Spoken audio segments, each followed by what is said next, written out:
जय हिंद दोस्तों, भीमपुरा न्यूज़ में आपका स्वागत है। और अभी हम लोग मौजूद हैं ग्राम सभा कीड़ापुर के एक ऐसे शख्स के साथ जिनका नाम है इंद्रदेव भारती जी। और ये किराए के घर में रहते हैं और आवास के लिए ये 7-8 साल से आवेदन कर रहे हैं और इनको आज तक आवास नहीं मिला। और अभी तक इन्होंने कोई ऐसा दरवाज़ा नहीं होगा, प्रधान से लेकर सेक्रेटरी, BDO, DM तक, और कि अपने आवास के लिए दरवाज़ा खटखटाया न हो। आप लोगों को मालूम होगा कि गांव में, एक ही गांव में नहीं, किसी भी गांव में मृतकों को भी आवास मिल जाता है और अपात्रों को भी आवास मिल जाता है। जहां तक बहुत से लोगों को 2-2 आवास मिलता है, बहुत से लोगों को मकान के ऊपर आवास मिल जाता है, लेकिन आज तक इनको आवास नहीं मिला। इंद्रदेव भारती जी किराए घर में रहते हैं और इनका छोटा सा एक झोपड़ी है जो प्लास्टिक से बना हुआ है, जिसे आप देख सकते हैं। अभी ये वही घर है जहाँ पर इंद्रदेव भारती जी रहते हैं। आप देख सकते हैं कि किस तरह से अपना गुजारा कर रहे हैं। इसको चारों तरफ से मैं दिखा देता हूँ कि ये प्लास्टिक से बनाया गया झोपड़ी है जिसमें इंद्रदेव भारती जी रहते हैं। और ये हमारे ही गांव के कीड़ापुर ग्राम सभा के रहने वाले हैं।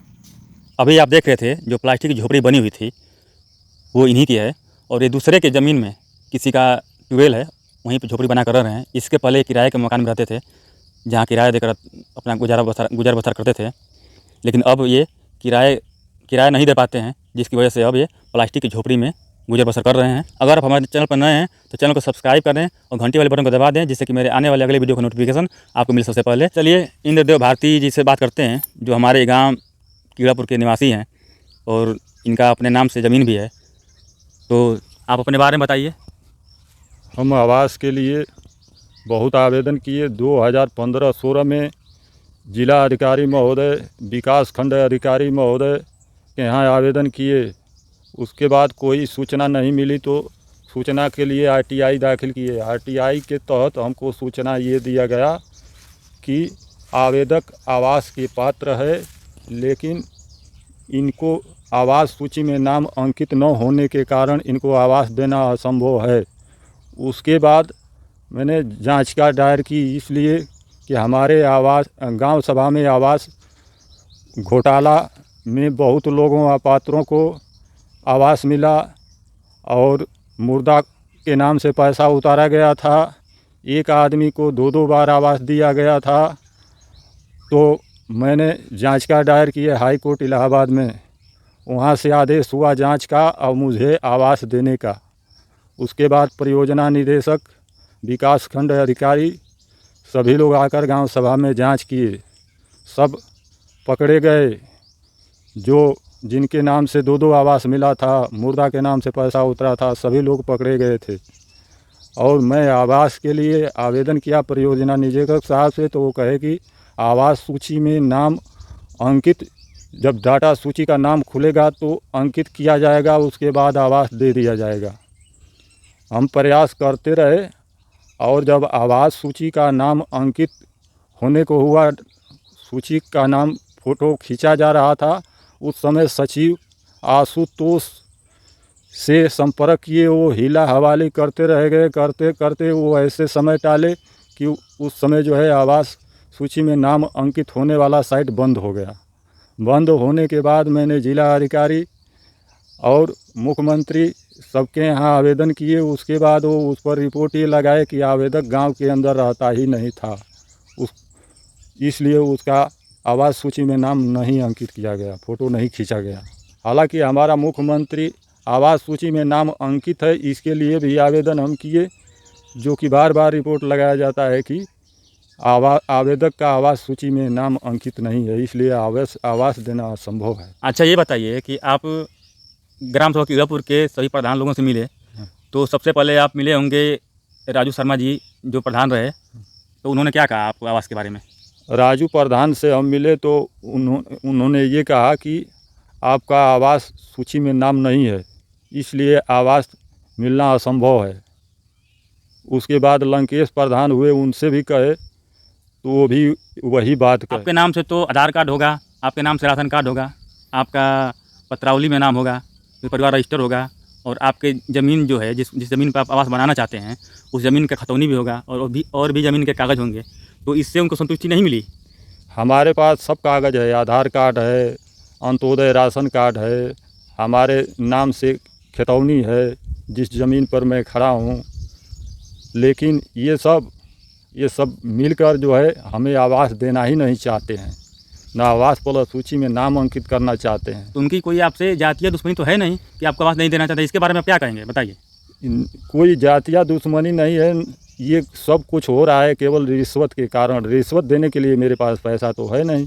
रिश्वत देने के लिए पैसा होता तो जिस समय आवास सूची में फ़ोटो खींचा जा रहा था उस समय हमारा भी फ़ोटो खींचा गया होता, लेकिन मेरे पास पैसा नहीं था। दूसरी बात ये थी कि जो आवास घोटाले के लिए एक्शन जो लिए थे उससे ये लोग रंजिश थे और जानते थे कि ये पैसा भी नहीं दे पाएगा, और आवास घोटाला में ये जो है जांच का दायर किया है, जांच करवाया है। इस रंजिश में ये लोग हमारा आवास प्लस सूची में नाम अंकित नहीं किए। अब कैमरामैन से कहूँगा कि ये जो इनका ज़मीन है, जो जहाँ पे हम लोग खड़े हैं, इसको थोड़ा सा आप दिखा दीजिए।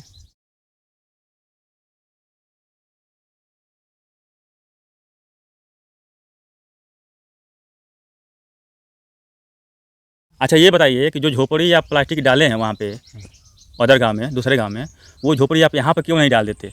हम यहाँ झोपड़ी इसलिए डालते हैं कि यहाँ हमारा सब कुछ था, लेकिन इधर उधर जब हुए तो हमारा सारा सामान इसमें से उठा ले गए। यहाँ से अगल बगल के लोग जो है कि वो झोपड़ी ख़त्म हो गई। यहाँ हैंड पाइप था, हैंड पाइप भी उखाड़ ले गए। मैं अकेले हूँ, बीवी नहीं है, लड़का केवल है और मैं हूँ। तो आपका लड़का कहाँ रहता है?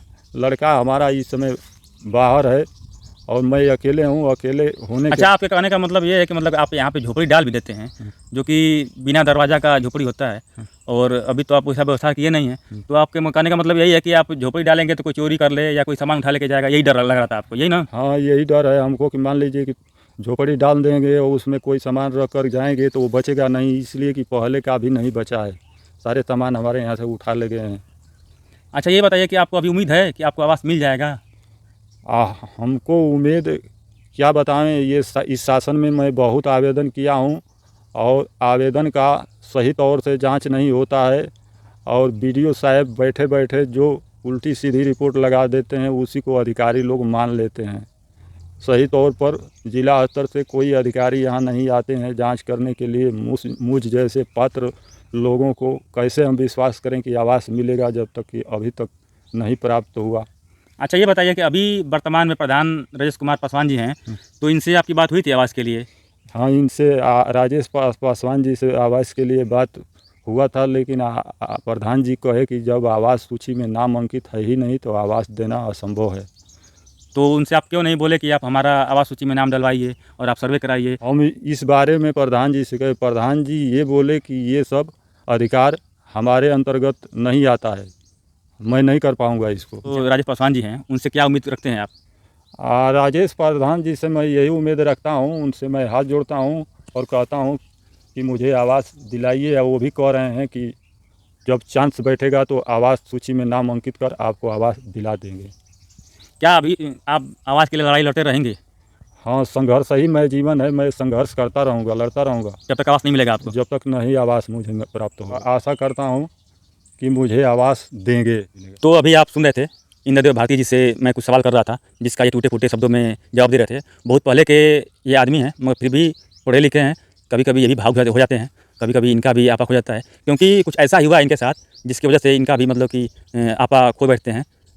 तो मैं अपने चैनल के माध्यम से पूरे देश की जनता और गाँव की जनता से निवेदन करता हूँ कि आप लोग भी इनको आवास दिलवाने के लिए कोशिश करें। आदमी कैसा भी हो, लेकिन उसके नेचर से, उसके खाने पीने और उसके रहने सहने के लिए किसी व्यक्ति को भूखा नहीं मार दिया जाएगा, और ना ही किसी व्यक्ति को आसमान के नीचे रहने के लिए छोड़ दिया जाएगा। हमारे मुखिया, हमारे प्रधान का कर्तव्य है कि गांव का कोई भी व्यक्ति भूखा न सोए, न आसमान के नीचे सोए।